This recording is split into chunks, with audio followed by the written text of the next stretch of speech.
Hello दोस्तों, good evening. दोस्तों, भारतीय रेलवे ने हाल ही में अपने ट्रेन रिजर्वेशन चार्ट बनाने के समय में बदलाव किया है। अब फाइनल रिजर्वेशन चार्ट ट्रेन के प्रस्थान से 15 मिनट पहले तैयार किया जाएगा।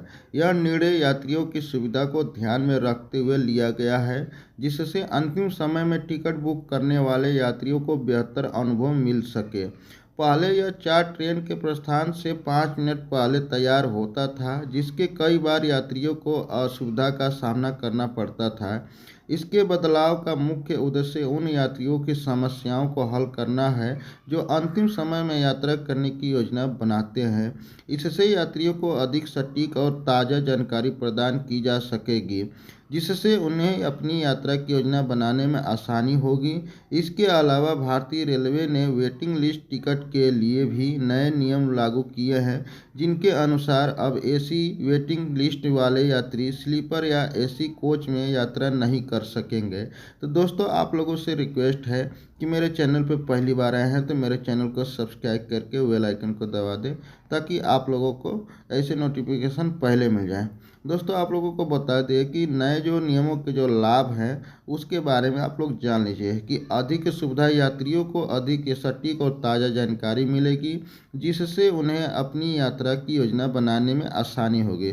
सुरक्षा में सुधार, वेटिंग लिस्ट वाले यात्रियों को रिजर्व कोच में यात्रा करने से रोकने से सुरक्षित में सुधार होगा। सुविधाजनक यात्रा, अंतिम समय पर यात्रा करने वाले के लिए भी यह सुविधा बहुत उपयोगी होगी। चौथा है ऑनलाइन जानकारी। रेलवे ने ऑनलाइन चार्ट देखने की सुविधा भी शुरू की है, जिससे यात्री अपने मोबाइल या कंप्यूटर पर आसानी से देख सकते हैं कि कौन सी बर्थ खाली है। वेटिंग लिस्ट टिकट धारकों के लिए नए नियम लाया है। भारतीय रेलवे ने वेटिंग लिस्ट टिकट धारकों के लिए नए नियम लागू किए हैं। अब वेटिंग लिस्ट वाले यात्री स्लीपर या एसी कोच में यात्रा नहीं कर पाएंगे। इसके बजाय वे जनरल कोच में यात्रा कर सकते हैं। यह निर्णय यात्रियों की सुविधा और सुरक्षा को ध्यान में रखते हुए लिया गया है। वेटिंग लिस्ट टिकट नियमों के कुछ प्रभाव आपके ऊपर डाल सकता है, उसकी जानकारी ले लीजिए। पहला है सुरक्षा में सुधार। वेटिंग लिस्ट वाले यात्री को रिजर्वेशन कोच में यात्रा करने से रोकने से सुरक्षा में सुधार होगा। दूसरा है सुविधा में वृद्धि। कन्फर्म टिकट धारकों को अधिक सुविधा मिलेगी, क्योंकि अब उनके वर्थ पर अन्य यात्री नहीं बैठ पाएंगे। तीसरा है सुविधाजनक यात्रा। वेटिंग लिस्ट वाले यात्री जनरल कोच में यात्रा कर सकते हैं, जिससे उन्हें भी यात्रा करने का अवसर मिलेगा। चौथा है प्रोत्साहन। यात्री को कन्फर्मेशन टिकट बुक करने के लिए प्रोत्साहित किया जाएगा, जिससे यात्रा की योजना बनाने में आसानी होगी।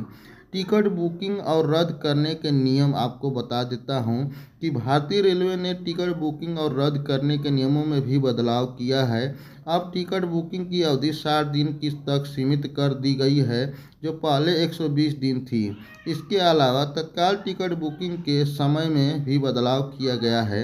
एसी तत्काल टिकट की बुकिंग सुबह 10 बजे से और नॉन एसी तत्काल टिकट की सुविधा बुकिंग सुबह 11 बजे से शुरू हो जाएगी।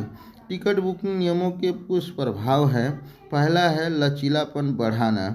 यात्री को अधिक लचीलापन मिलेगी, जिससे वे अपनी यात्रा की योजनाओं को अंतिम समय में बदल सकते हैं। दूसरा है कैंसलेशन में कमी। पहले 120 दिन की बुकिंग अवधि के कारण कई लोग बिना यात्रा के टिकट रद्द कर देते थे। नए नियमों से इन समस्याओं को कम किया जा सकेगा। तीसरा है सीट आवंटन में सुधार।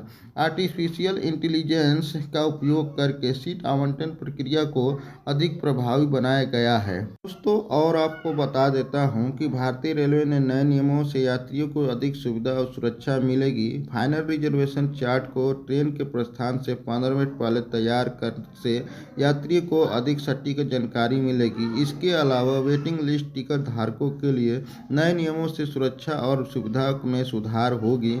यात्री को अपनी यात्रा की योजना बनाने में आसानी होगी और उन्हें अधिक। तो आपको बता देता हूं कि यह योजना वास्तविक है और यात्रियों के लिए कई लाभ लेकर आएगी। रेलवे द्वारा किए गए इस बदलाव का उद्देश्य यात्री को अधिक सुविधाजनक बनाना है। हालांकि किसी भी योजना का प्रभाव समय समय पर बदल सकता है, और इसलिए यात्रियों को हमेशा नवीनतम जानकारी प्राप्त करनी चाहिए।